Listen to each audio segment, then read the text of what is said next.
Welcome to EntreProgrammers Podcast, the podcast for developpreneurs, the podcast where you get to be a fly on the wall listening to real conversations of three developers trying to tackle the challenges they face as entrepreneurs. All right, we're live, episode 200. And that voice is the voice of John Sonmez, for those of you who do if not you don't recognize it. remember. He's a new member of the panel. Yes. Hey, I tried. It seems like all my travel ends up being like on the Friday because I went. Well, I was in the car.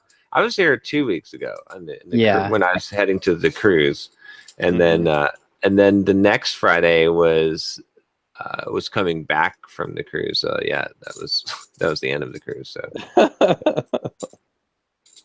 but that's okay. We replaced you with Rick. Okay. Yeah, that was a pretty cool idea. I wish I didn't realize that they were trying to do that before until it was too late. But yeah, the mixer. Yeah, that's pretty cool. Yep, I crashed one. So. Oh, cool. Yeah, that's a really good idea. I keep on thinking we need to do more stuff with EntreProgrammers groups, but there's always so much other higher priority stuff to deal with. Yeah, there's always something. Yeah, the mixer ideas, I like that a lot, though. Yeah, me too. Yeah. So cruise was I don't know if I'm doing that again. I ate too much of the buffets. I tried, it was just, it was chaos. Yep. Yeah, that's why you're wearing a shirt this week, right? Exactly. Yeah. I got fat. And then, yeah. In 1 week. Yeah, well, 2 weeks because I went to my parents' house too. But that wasn't as bad. But I've been off of the strict program for 2 weeks basically. So yes, hang my head in shame. But it was bad though on the ship though because it's like an open buffet all the time. Oh pretty much. Sure. Yeah. I mean, I pretty much like at first stuck to the like one meal a day, but then there were a few days where I was like, didn't stick to the one meal a day. And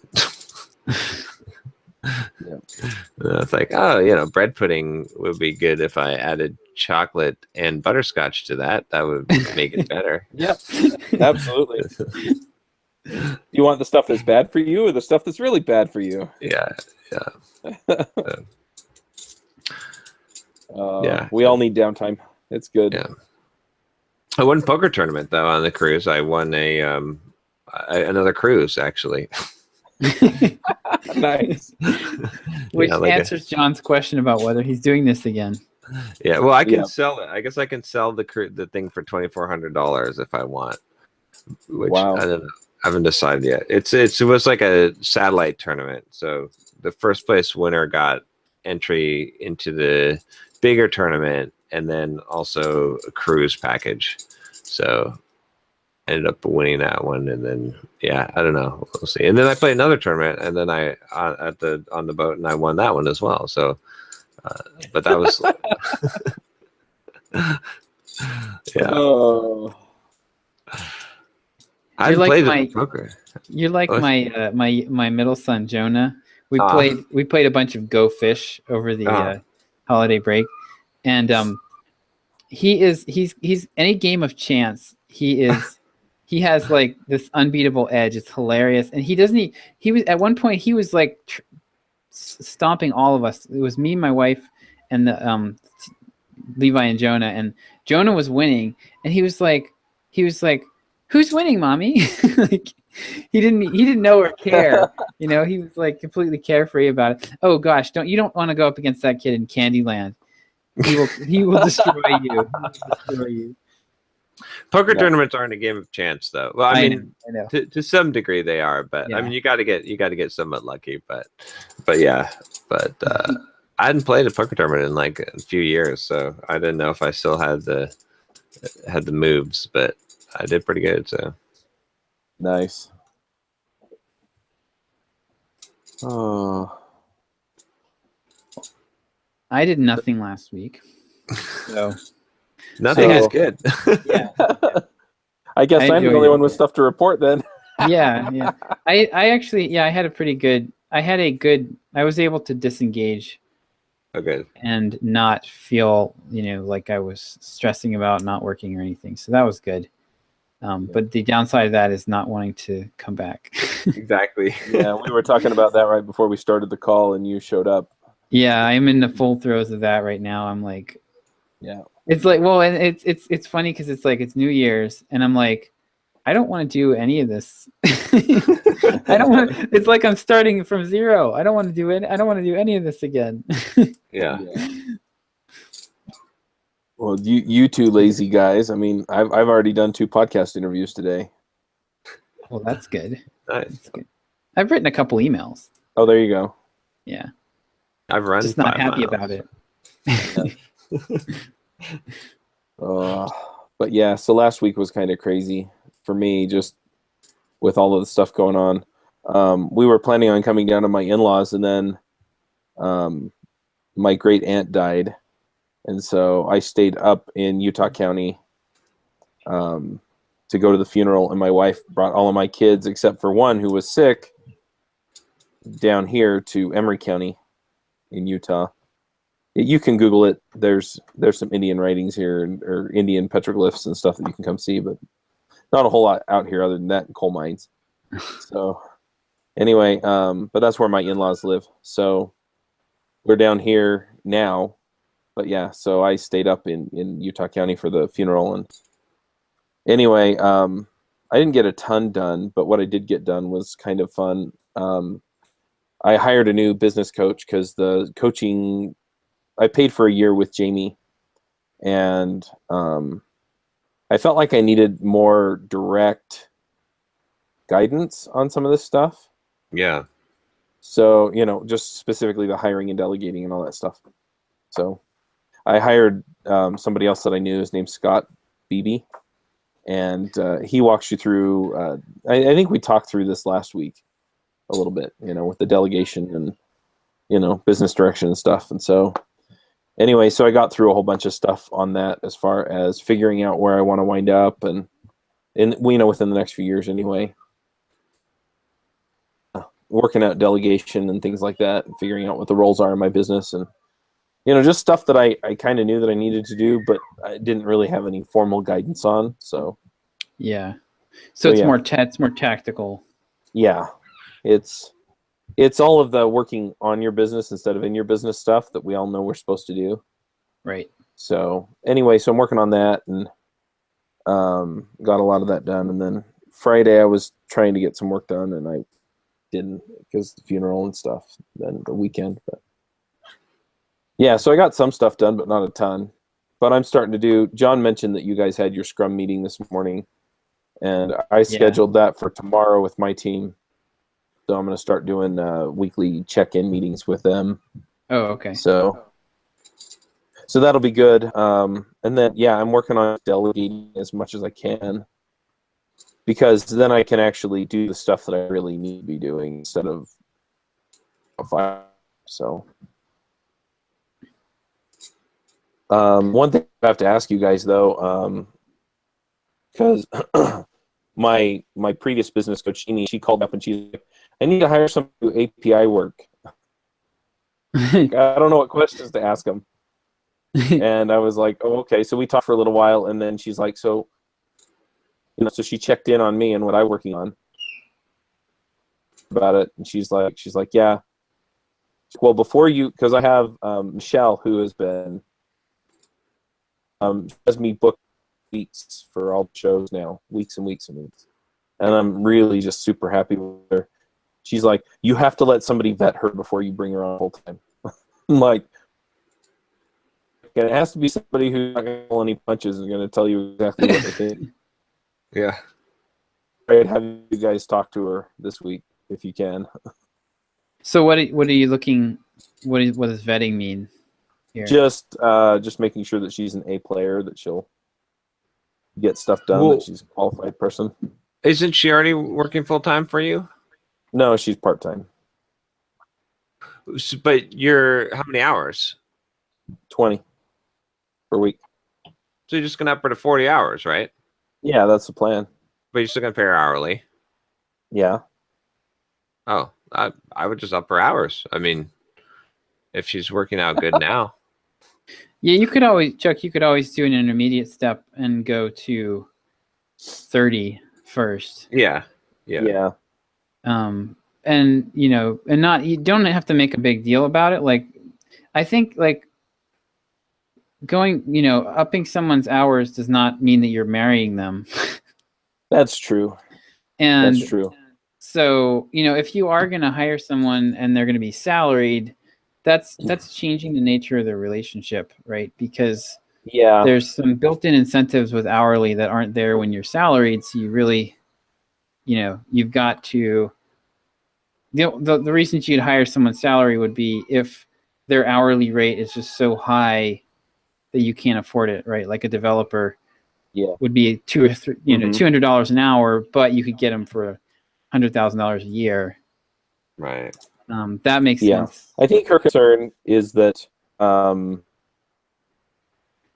she basically told me that my standards haven't been high enough, and that's true with some of the people that I've hired. Yeah. And so what she wants me to do is she wants me to have somebody talk to her and make sure that I'm delighted she's getting stuff done. Make sure somebody else talks to her and says, "Oh, yeah, you could do better," or "Oh no, she's great," So I feel like this is why we don't really do interviews for our positions, do we, John? I mean, no, we give them work. Yeah, I mean, you're kind of, I feel like you're past that point. That you've already auditioned her and she's passed with flying colors. That's true. The fact that, to me, what the mark of an A player is when they start coming to you with and asking you for more work, or they come up with new stuff that they can do. They're asking you like really intelligent questions that make you think. Right. Yeah, she does all of that. Like we've got this writer that we're working with for the books, and she replied to John with really good questions. They were like, who's the audience here? She was thinking about this like I would think about it. I was impressed. She was bringing a professional writing mind to it, and that became clear through working with her. Right. That's not really something you can kind of. I feel like the interview step, if you use it, is like just to eliminate people. Yeah. Well, that's what I've used it for in the past. It's to eliminate the bottom 80% who are just terrible. We did that with the application screening process. So I would be willing to do it, but I just don't feel like it would really give you the kind of information that you need. Right. No, that makes sense. If you really, the other thing to do would be like if you really want to, if you're still feeling you're not really sure about her, give her something even harder to work on. So if you can up the game, force her to up her game a little bit, or throw her a curveball or something, make it. Yeah, I've got a handful of things that I want her to take on that are a little more complicated than what she's been doing. So yeah, one thing you could do too would be to tell her, hey, look, I've got X, Y, and Z work. Tell me what you think it would take to get that done every week, and then you can that might give you some new information because you get a sense for whether she's a sandbagger. Yeah, that's true. But you probably would already know that. Yep. That's how I ended up doing with Rodrigo when I first hired him. I think he was 10 hours a week, and then he was doing a good job. So I was like, okay, I've got this additional task I need done, and I upped him to 15 or 20 hours a week, and then I kept on adding more tasks and teaching him how to do it, and then kept upping his hours until he was full time. Right. Yeah, that makes sense. Yeah, I don't think it really. There's any need to go like, hey, you are now a full-time employee of mine. Right. Yeah. She's still working through Odesks or Upwork or whatever it is. Okay. Yeah. So I can just, and so I have her capped at 20 hours on there, so I can just up it there. Yeah. Okay. Yep. So I'll just talk to her and just say, hey, look, I'm gonna up your hours. Here are the other things that I want you to do. Yeah, I think that's the best way to do it. The other nice thing about doing it that way too is because if you have us interview her essentially and then she passes, then she might think, oh, I've passed. Now I don't have to like work as hard. Yeah. You know? So you just kind of want to make it like, hey, you're doing a good job. So how would you like more work? Yep. Yeah. I see your point.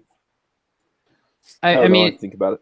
If it was so in a traditional business, right, you would have where everybody's essentially full-time. Like we have a different sort of business here. If everybody was kind of full-time and you're hiring another developer or something, then and you interview them, maybe you have them do like some code challenges or something, then yeah, getting another like another right. Having another layer in there makes sense. Yeah. Yeah, that makes sense. Yeah, well, and I think the other thing is with Jamie, I think she wants me to bring in somebody that's more on the level of like online business manager or something. Yeah. Instead of just somebody to kind of do these, tasks that I have out. And I think eventually my team will grow to the point where I need somebody like that who can, I need, this general thing done, and then they go and they make it happen. Yeah. I think you have to grow I'm not there yet. too. Yeah, I'm not there yet. I think you have to grow those people. It's hard to imagine you just hiring someone off the street and having them come in and do a better job at something like that than you would. Well, that's the thing is you don't need to hire somebody that'll do a better job than you would. If they can do the job 80% as well as you, and then take all of that stuff off your plate, then then it's a win. And the thing that I'm seeing there is as things continue to grow with the podcasts and the podcasting software and the conferences, and it's starting to pile up. Mm-hmm. And so what winds up happening is I wind up playing online business manager. And so once that kind of becomes my full-time job, I'm doing more of that than anything else, then I can go find somebody and say, hey, look, can you, project manage this stuff for me? But in the meantime, I mean, it's, hey, can you take this stuff on? And hey, can you over here take this other stuff on? And that's what I'm doing. I've got Dee working on she's been doing the social media stuff. And then I've got Michelle working on the podcast scheduling stuff. But I'm pretty sure that I can make Michelle do a lot more of the podcast stuff and just take a lot more of that off my plate. So that all I have to do is show up and record and then upload files. Mm-hmm. Yeah, I mean, I think she seems like she's a candidate for becoming what you're describing. Yeah. It just, I don't think it's likely that you're going to find somebody. I'm sure they're out there, but project, I've got a few friends who have hired them and have been pretty happy with them. So okay, all right. So but it's definitely a different kind of hire. Yeah. Yep. Yeah. Anyway. But yeah, then just planning out the new year. All the conferences I'm going to go to or want to go to. I'm really trying to decide. I wasn't in a position to buy a ticket to Micro Conf when they were selling them. For, kind of deal, but, previous attendee sale. I love going to the conference, but I'm trying to decide how much I'm going to get out of it if I go. So I'm trying to decide if I'm going to go or not. Am I a horrible person for doing that? Yes. Says the other guy who's not going. Yeah, I've definitely decided I'm not going. So. Yeah, I wasn't sure. I mean, last year I didn't feel like I got as much out of it, but I don't know. But I'm mostly going for the networking at this point. Yeah, that's the thing. Is the networking is really great. Yeah. But the content last year and I think the year before, I just wasn't entirely wowed by it. Some of it was definitely useful, but none of it was a slam dunk. Yeah. Yeah, I felt like the Yeah, I don't know. I guess it's split up again this year, right? So Yeah, it is. I was surprised that they still split it up, because I felt there was something lacking with the splitting it up. But Yeah, I don't know. I'll have to think about it, make a decision before they up the price. Yeah. If we're not all going to Micro Conf, though, we should figure out doing some kind of in-person get-together, I think. yeah, I'd like to this year. That'd be cool. Yeah, maybe we could set something up for later this year with the whole EntreProgrammers Oh, Yeah. that would be fun. community. Make it a little bit of a bigger Yeah, just event. see who wants to come, and then find some place that's, near a major airport that we can all go to. Maybe not Mexico. Like, Yeah, that would have been fun, but yeah. also not in the path of a hurricane. They got slammed. The where we would have been staying got slammed like within a few weeks of when we would have been there. So, Oh, really? Yeah. Oh, really? Yep. I knew about it because we were going to be there, so I saw the name on the news. But yeah. Yeah, So, I think we should probably just find some place that, maybe, what is it, like Breckenridge or something up in the canyon up by Denver or something. Somewhere where there's stuff to go see and do, but, mhm.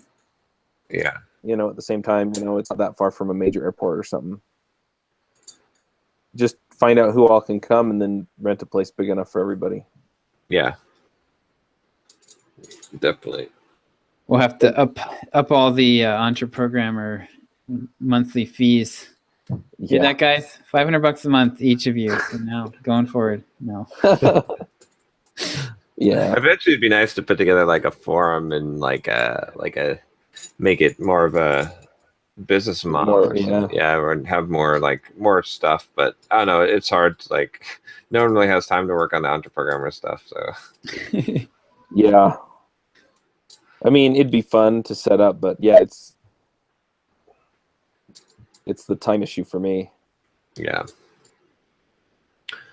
But oh gosh, it was kind of good to be disconnected from the phone. On the cruise, I didn't have internet, or it was like crap internet. So I might have to make that more of my default operation. You didn't find out that Trump crashed America while you were gone? Oh. Out of the ditch last minute. That's why we're all still here. Did we reboot America? Yeah, that's right. I don't know. It's just funny. All the people yelling and screaming about, yeah. The whole political thing has just gotten so ridiculous. Yeah. It'd probably be nice to unplug and just not hear about it for a week. Because they come up with, every time I think that, the people on the left couldn't come up with something more ridiculous to say about Donald Trump, they do. And I don't particularly like the guy. But I'm just sitting there going, okay, folks, but you're a clown show at this point. Gotta I like sell a lot of those the stuff he's newspapers. done, but I don't really like the guy. Defending the guy, but oh my gosh. Anyway, it's just funny. We'll see how it'd be fun to it'd be nice to not worry about it. Yeah, it'll be interesting to see how the taxes affect this with the. Yeah. Yeah. I don't know if it's good or bad yet. So. I think for me, it's probably going to be good. I'm pretty sure because they so with my projected income for 2018, I'm thinking that I probably would have ended up in a higher tax bracket, and they've extended that bracket.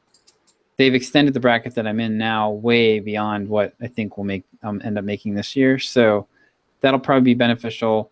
It seems like the state, so I think they capped the mortgage and state deductions. Yeah, they did. Based on, but it doesn't seem like it was really that. Honestly, I was kind of disappointed. I was really wanting them to simplify things, and it seems like this is just how I roll. I'd be willing to pay higher taxes if they simplified it for everyone and made it more sane than to just like to be. I'm not like somebody who's like, oh, I want, I don't care about the whole thing. I just care about my piece of it. I'd rather that they like the idea of the mortgage interest deduction to me is just silly, and the state income tax thing is the same deal. It's like they're subsidizing states. Basically, it's like a subsidy for states. So it's like, why do that? Just lower everyone's rates, and get rid of all these crazy deductions. And seems like they didn't really do that. They just added complexity to it. So but I agree. I mean, it's such a pain to figure out what the heck you're, my tax rate's 20%. Period. The end. I'm just going to save 20% for the government. Done. Right. Yeah. It's just this massive game.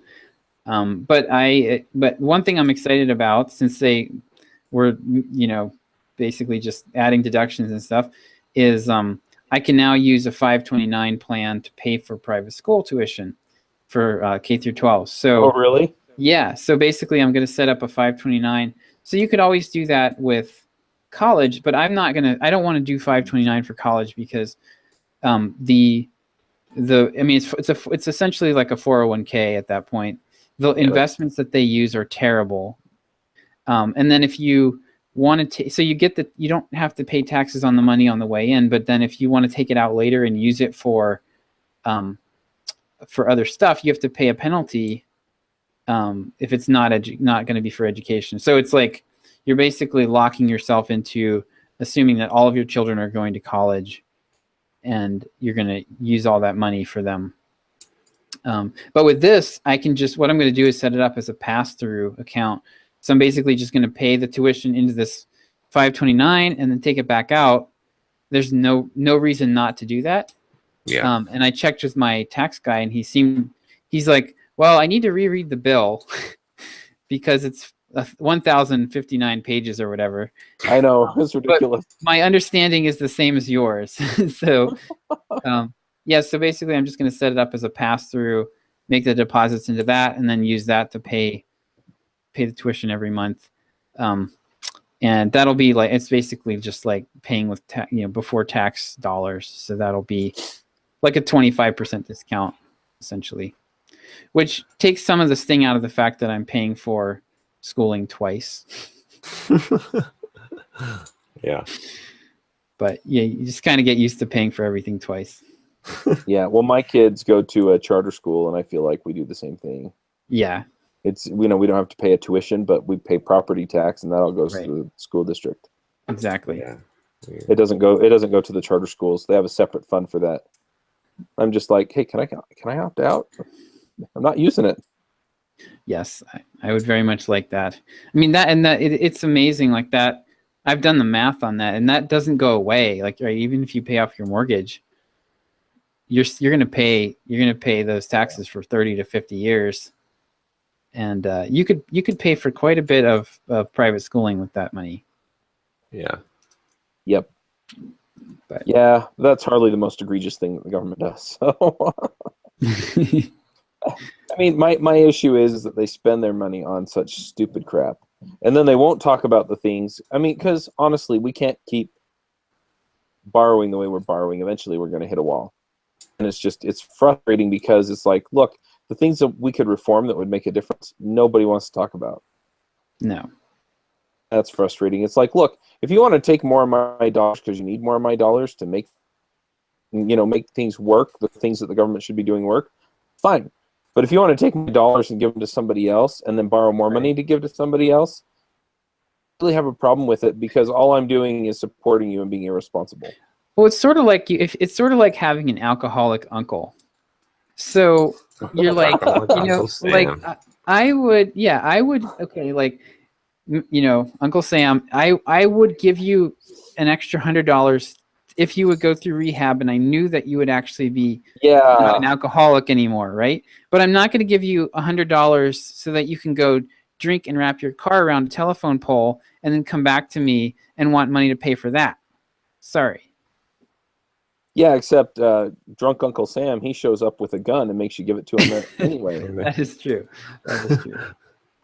I mean, and that's that's the other thing that's so frustrating, right? Is just like, look, I could do so much good with this money, but instead you go and you pay a bunch of bureaucrats, and then the rest of it you give away to people and incentivize them not to do anything good with their lives. Yep. And I know that some people not everybody on welfare is that way, but there are enough of them. Anyway, I'm probably going to piss a bunch of people off, but I really feel like, you know what? A bunch of people that are on welfare. well, my thing is like, Social Security, you're supposed to pay in and then they give you money back when you're older. But that's a worse investment than Josh's 401k with the terrible investment options. Yeah. You if you make any money on that money, it's a miracle. And then on top of it, if you die, your wife doesn't get it. Your kids get it if they're under 18 until they're 18. But if I put it in an actual retirement account, that money's still mine. And when I pass, then it's theirs. It's just and then you've got all of the other Medicare, Medicaid, and stuff. And I mean, I don't want anybody to suffer, but at the same time, we shield people from real consequences, or we put them on this program and they don't get great care anyway under Medicare or Medicaid a lot of the time. It's like we're doing it poorly. We're spending a ton of money on it. Most of the money, I would dare say half the money doesn't even make it to the people it's supposed to help. And then on top of all of that, we're incentivizing these people to not take responsibility for their lives. And then when they complain about how bad it is, we just give them more money. Chuck, what made you so full of hate? Anger leads to hate. Hate leads to the dark side. Have you guys seen the new Star Wars movie, by the way? I have. I haven't. No. Haven't? Okay, we probably shouldn't talk about it. I saw Everybody dies. I saw it. Is it worth watching? Yeah. Okay, so my it is, but I will whine about it. My take on it actually was that I actually liked it better than The Force Awakens. Yes. The Force Awakens was number 7. Number 7, yeah, that was the other newer one. Yeah, I didn't like the number 7 feminist bullshit. I felt like it's John's turn to piss people off. Go, John. That's what this podcast has just become. Well, the thing is we usually talk about what's coming up this week and what went on last week. And last week, not a whole lot went on for any of us. And this next week is, we're ramping the machine back up. So anyway, go ahead, Josh. Yeah. So I thought that The Force Awakens was infinitely better than the other 3 episodes, like episodes 1 through 3. It felt they kind of recaptured some of the feel of the original movies, and I liked that about it. But it felt it was pretty much, it was just kind of all, it was just like action sequence after action sequence for me, and there wasn't really a lot of it wasn't, I don't know, it wasn't paced very well, I didn't think, and there wasn't really a whole lot of story to it. But this one, I didn't realize it was so controversial until after I had seen it, and because like apparently tons of people just hate it, right. And like a lot of the diehard Star Wars people really hated it. But I thought it was, I mean, I can't really talk too much about it without getting into the plot. But basically, Luke is kind of disillusioned and checked out, and that's actually what I was expecting. And I guess everybody, like a lot of people, were kind of expecting him to just sort of, become, just grab his lightsaber and go off and jump right back into the fray. And I was not expecting that at all. I was expecting him. He was a little bit like a cynical Yoda. Like, remember how Yoda was hiding away on Dagobah and kind of out of the game, and that's a little bit, and Luke kind of had that same kind of like a little bit slightly crazy, like where is this guy even coming from kind of feel to him. And I don't know. I thought that some of like the lightsaber duel at the end with the Royal Guards was pretty awesome. And it was just good. There was less. I saw it in the theater with my kids actually, and it was less. It felt like it was less overwhelming somehow than the other one, and just I don't know. It was just more interesting. So I would definitely recommend it. Yeah, it was better than Force Awakens. I kind of rank it up there as if I ranked them all, it would probably be my fourth favorite after the three original ones. Yeah. But yeah, I still have some issues with it. It was better than the last one. You know, the last one had a couple of interesting characters, Han Solo and Kylo Ren. This one had a couple of interesting characters. It was Kylo Ren and Kylo Ren. Also Kylo Ren. The rest of the characters are all flat and boring. Yeah. But you know, Rey is somewhat interesting because she interacts with Kylo Ren. I'm serious.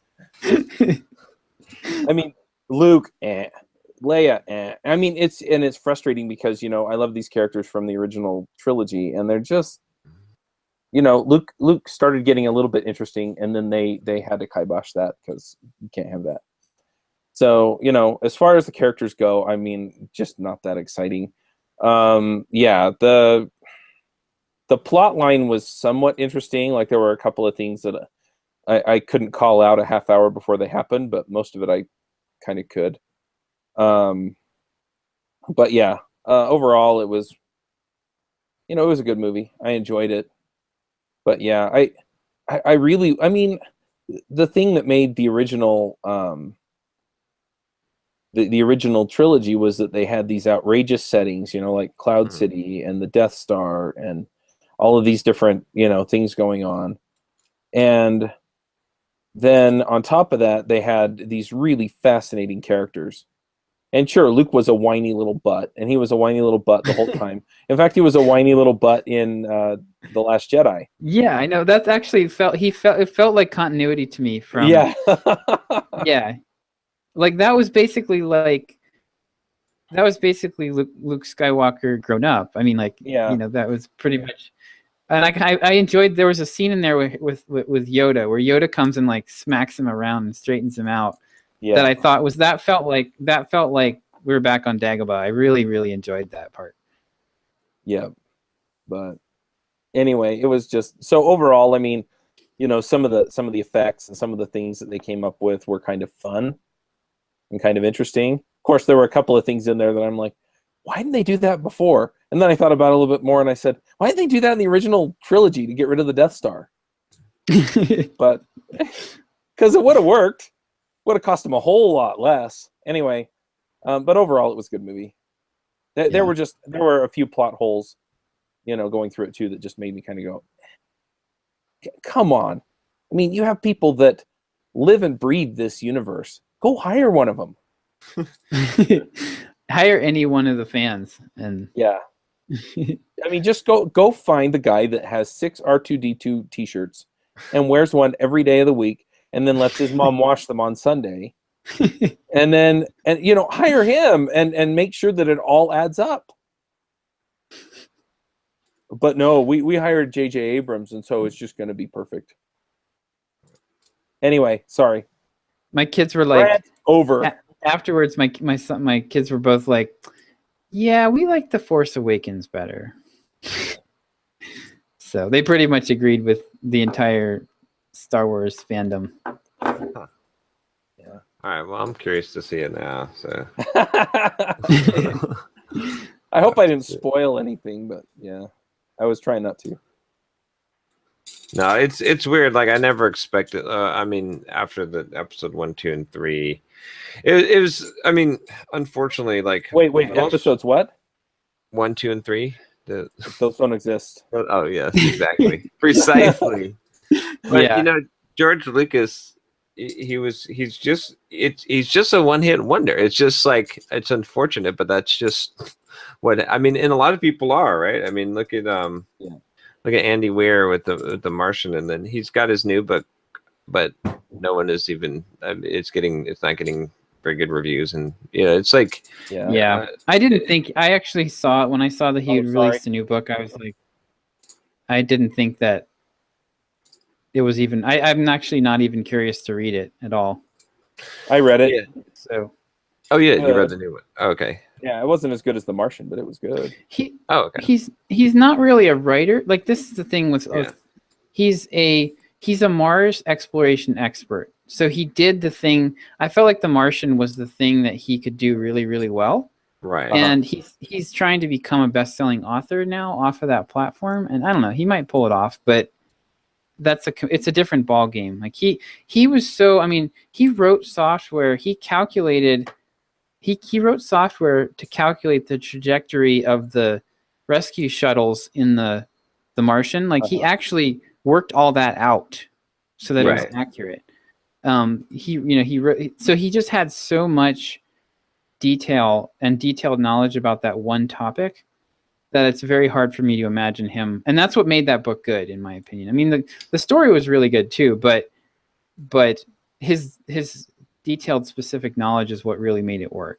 Well, it was an organic thing, right? He wasn't trying to create something, like, you know what I mean? It's the same thing with George Lucas and Star Wars. It was an organic thing. He's not really a good story writer or director, like, not like, because he wasn't trained for it. He didn't really, like, you know what I mean? Like, he just came up with this idea and did this thing. Right, a lot of people are going to disagree with me, but it doesn't. But you know, look at afterwards. Like, he just couldn't recreate that thing again, because the first time it was organic, and every other time it was forced. Yeah.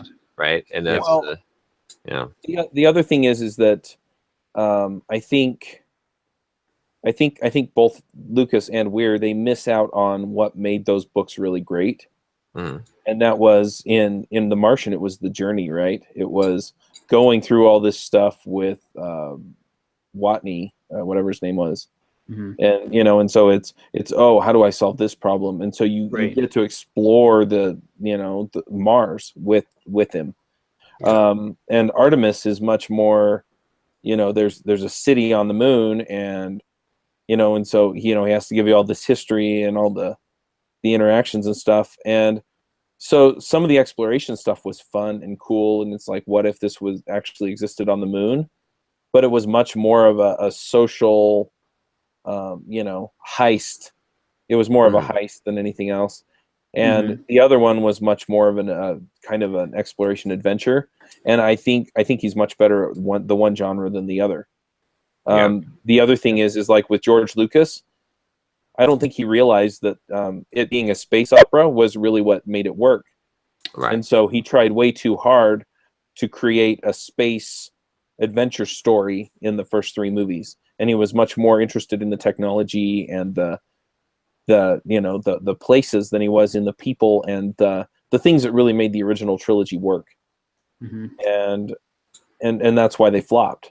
Is because he cared more about having the special effects. I mean, you go back over his edits to the original trilogy, and he adds all of these creatures in and stuff like that, and it's all unnecessary. And what he's trying to do is he's trying to make it more science fiction-y.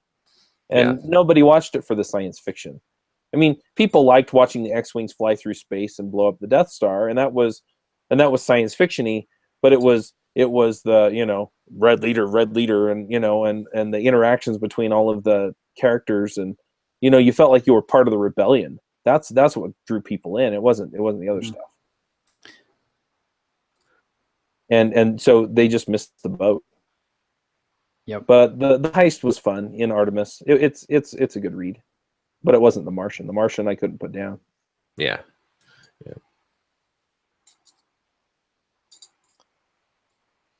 What are you playing with, John? I keep hearing metal clacking together. This metal puzzle thing. Oh, okay. Yeah.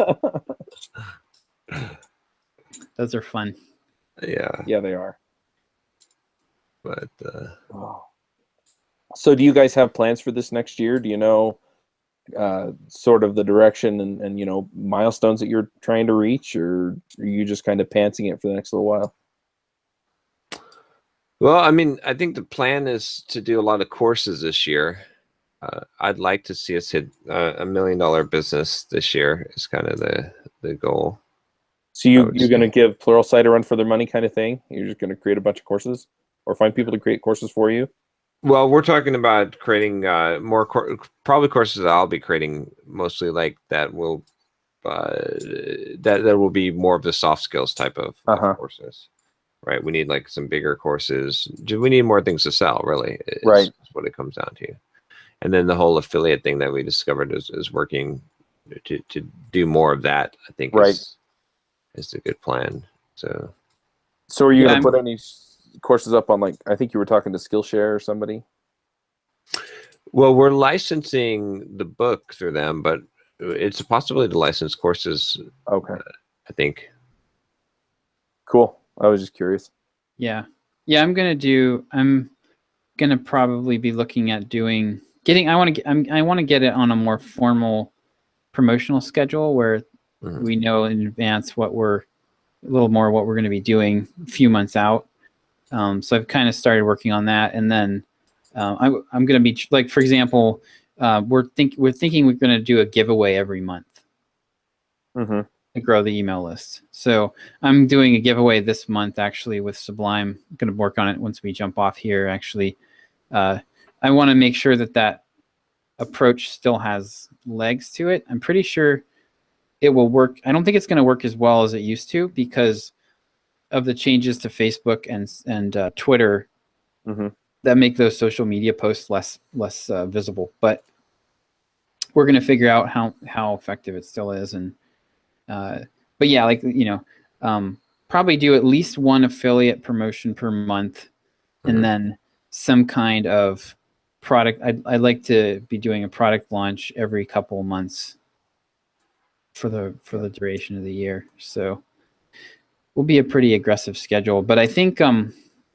we've tested some things out. Like we tested it with the last affiliate promotion we did in December, which I don't know if I even talked about actually, because that was like heading into the holiday. But we did a affiliate promotion with John's has a friend in San Diego, Manny Vea, and he's got this product which is he does book summaries. So he reads books and then does like a 10 to 15 minute condensed video to give you the 3 or 4 major ideas out of the book.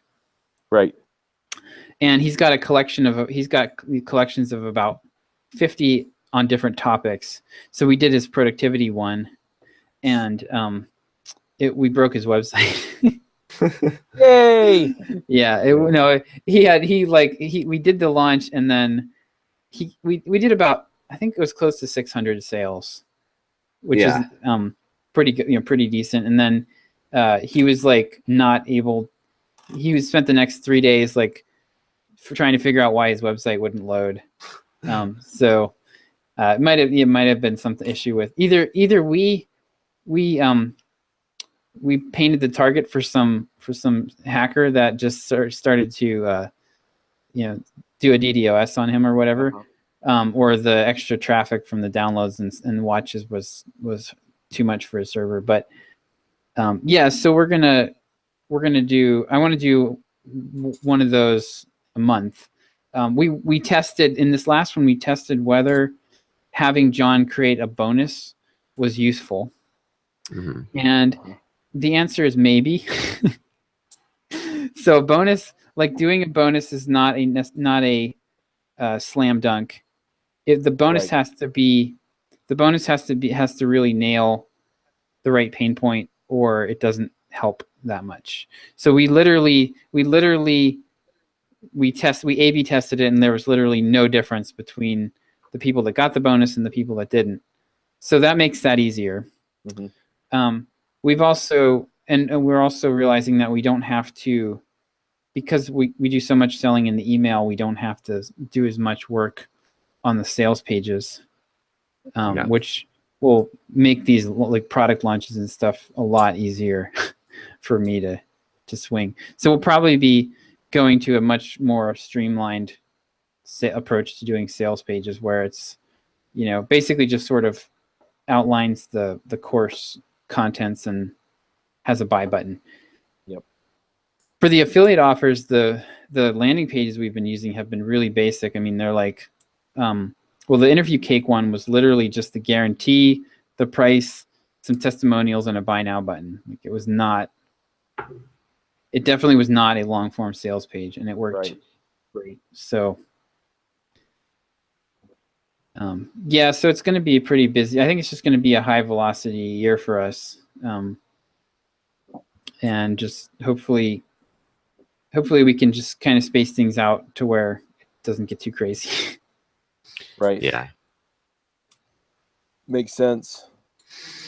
Yeah, mostly for me, or at least the next 6 months, I'm really just working on making this business into a business, right? So just delegating the stuff that I can delegate and handling all the stuff that I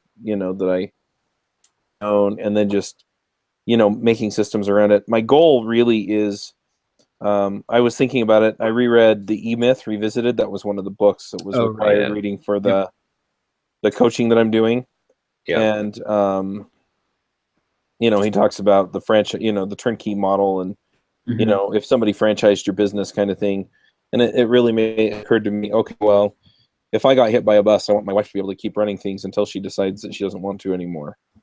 Right? So that she's not out in the cold, even if I have life insurance or something, right? She's not out in the cold. And she can hire people to do the stuff that I was doing, along with continuing to work with the people that I have doing the stuff that they're doing. Right. So, so that's kind of the deal there. But if I can make those processes work, then and get processes around my business and have a team doing all the stuff that they need to do, so that it runs like a business instead of runs like me running like a chicken with my head cut off, then that changes the complexion of a lot of different things. And it also allows me to move ahead with new ideas and new opportunities without myself having to be the bottleneck. So that's the first 6 months. And then the second 6 months, I've really enjoyed doing the finding a job course. And so I'm thinking that I want to do more courses just because I like doing them. But I need to kind of find that sweet spot for me as far as price and topic. And so I'll probably be experimenting with that and figuring that out. But yeah, overall, the rest of it is just automation, delegation stuff. And really, like I said, just getting it to the point where, I can say, look, this is the operations manual. This is how we do things. And that way, if my wife or somebody else has to take over, they can. Yeah. But it also, it forces me to streamline a lot of things that I don't have streamlined at the moment. So right. It pays off in 2 ways. So anyway. Nice.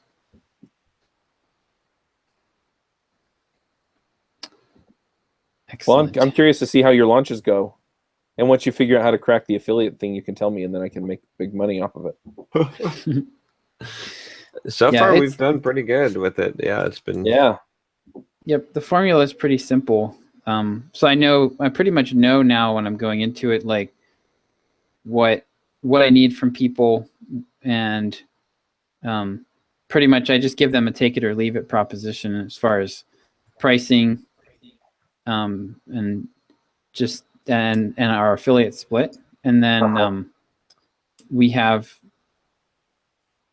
a pretty well established time frame and sales template for the number of emails to send and everything. I think I'm going to keep, this will be fun. I'm going to keep bumping that up and just see how many emails can I actually send. I saw a story from somebody who did like an affiliate thing, or no, I think it was just a regular sale for a product launch or something.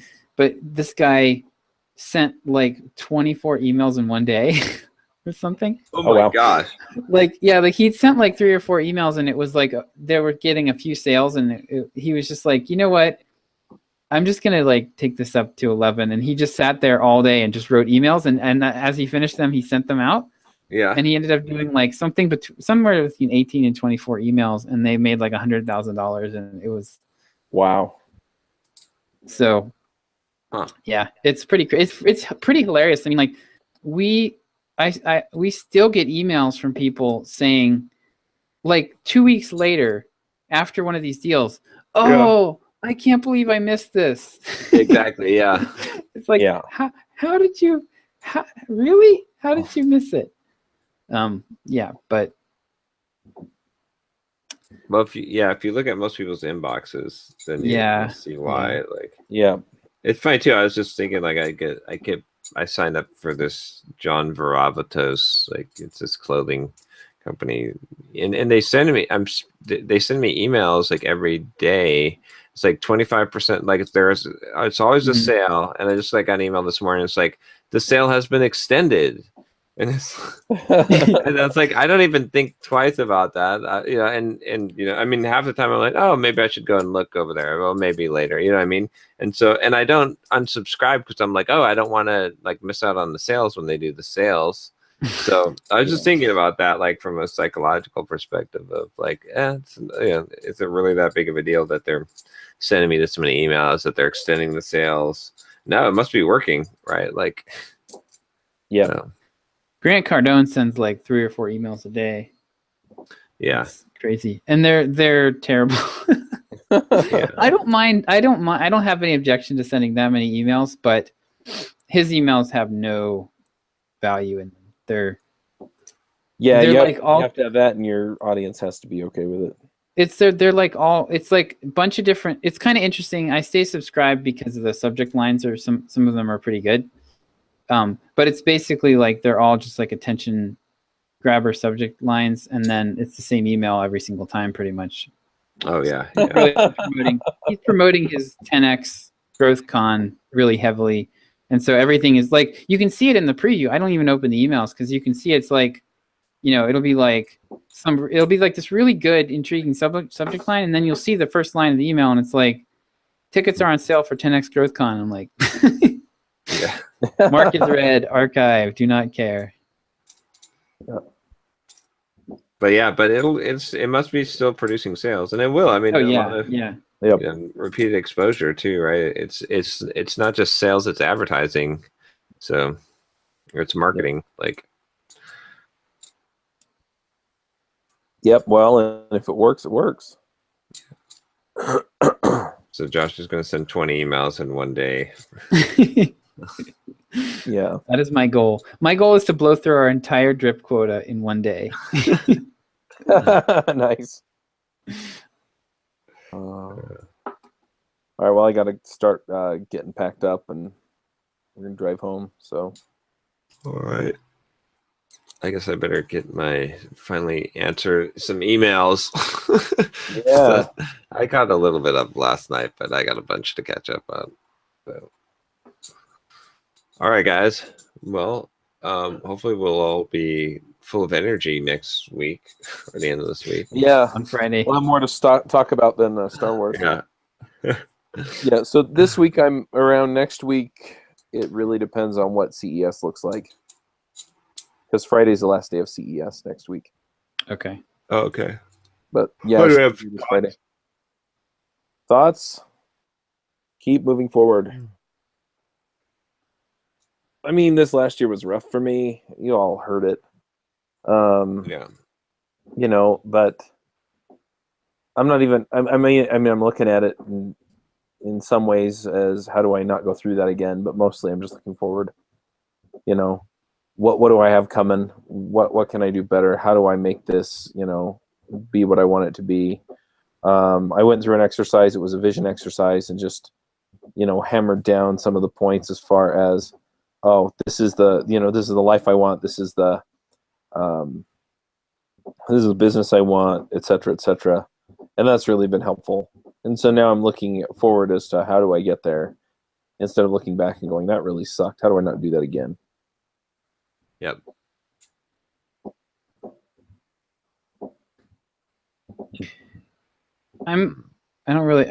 This is just venting more than a cohesive thought.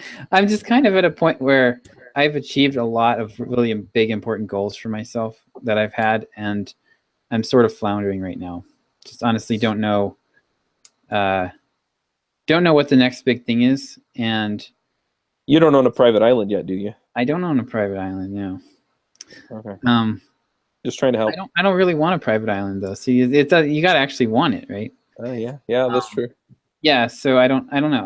I'm just sort of trying to sort through, like, what is the next thing that I'm going to get excited about? What can I set out there for myself to try to achieve that actually going to motivate me. So like, I've tried setting some goals, and like a smart goal, is only going to motivate you if you really care about it, I guess. Yep. Yeah. So yeah, I don't know.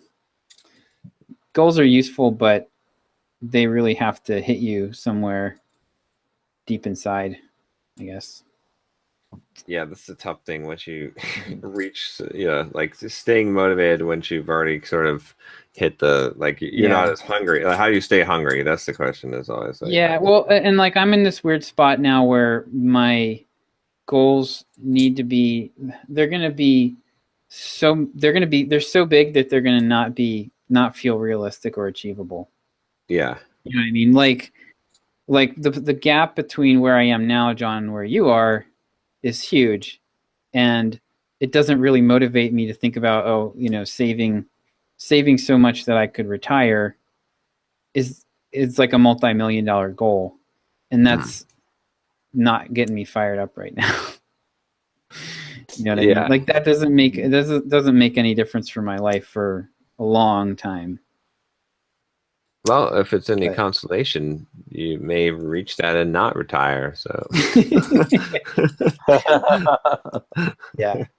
No, yeah, exactly. I hear that. So it's not really the goal to shoot for anyway. You know right. what I mean? So, yeah. But at the same time, I do look at the early retirement goal as more of a life insurance or disability insurance kind of a thing, right? Mm-hmm. Where I don't think I'm made for retirement. I don't know if either of you are either. Well, now I don't have to do anything. But at the same time, if you had a skiing accident or something, right, and you just couldn't work anymore, right, it'd be nice to know that, I guess everything's kind of taken care of. Right. So what's part of what's contributed to this is that, so I have been, for the last couple of years, like kind of the biggest thing I want, like in terms of just material things, I don't really want a whole lot. I've actually like to get rid of stuff, but I do want a bigger house. Like our current house is kind of small. I would like a bigger house. I would like a bigger yard. I feel like that would really have a major impact on our quality of life overall. And that's been the thing I've been that, and like getting Simple Programmer, getting the partnership all squared away, like that was a really big goal that was really motivating me. The idea of maybe buying a bigger house is really motivating to me. But I've realized now that I'm getting close to the point. I thought I had to just get my 2 years of tax returns and I thought that my income would be enough that I'd be able to get, the kind of house that we were interested in getting. And I've been looking into it recently, and I realized that no, I'm probably like at least 2 to 3 years out, because when you're self-employed, you don't get they don't factor your income the same way. It's a completely different ballgame than if you're just collecting a paycheck. So yeah, so it's kind of like, sorry, Mario, the princess is in another castle. Yeah, your deductions hurt you, yes, exactly. Yeah. So so it looks like I'm making about little bit more than half of what I'm actually making.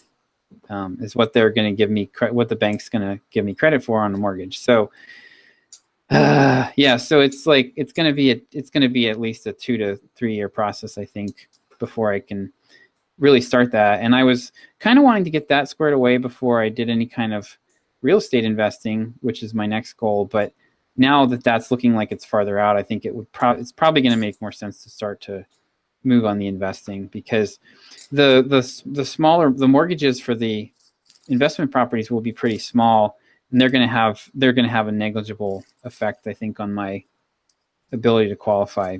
So but I'll get it back. Just need to get back into the routine. The routine is really the key for me. Yeah. Like, get back to doing the things that you would do if you were motivated, and you'll soon feel motivated. It's true. It's true. Yeah, I got a similar. I was going to say, mine was you have to have a plan. Not only do you have to have a plan, but you have to force yourself to follow the plan.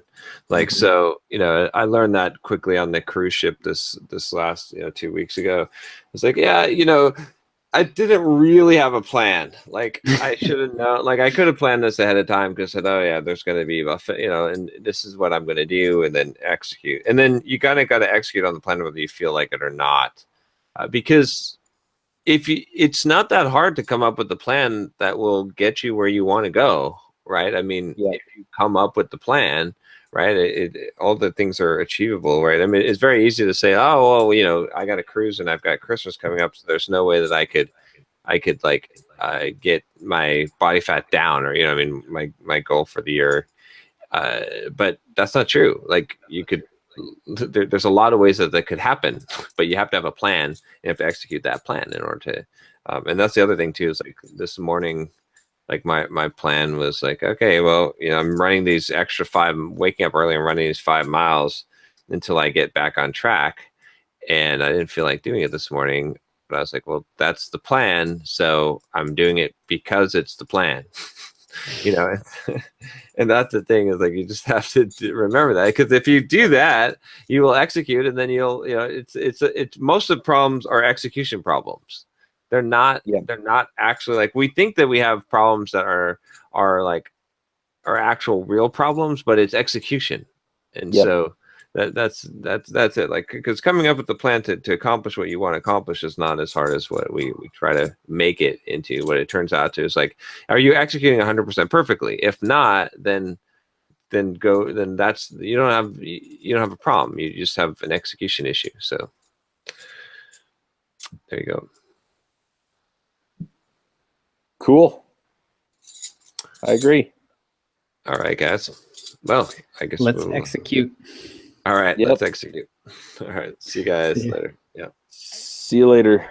Wanna start a business, but you just know how to code. Listen to John, Josh, and Derek as we figure it out. We are the EntreProgrammers, and we'll teach you straight up to be developer.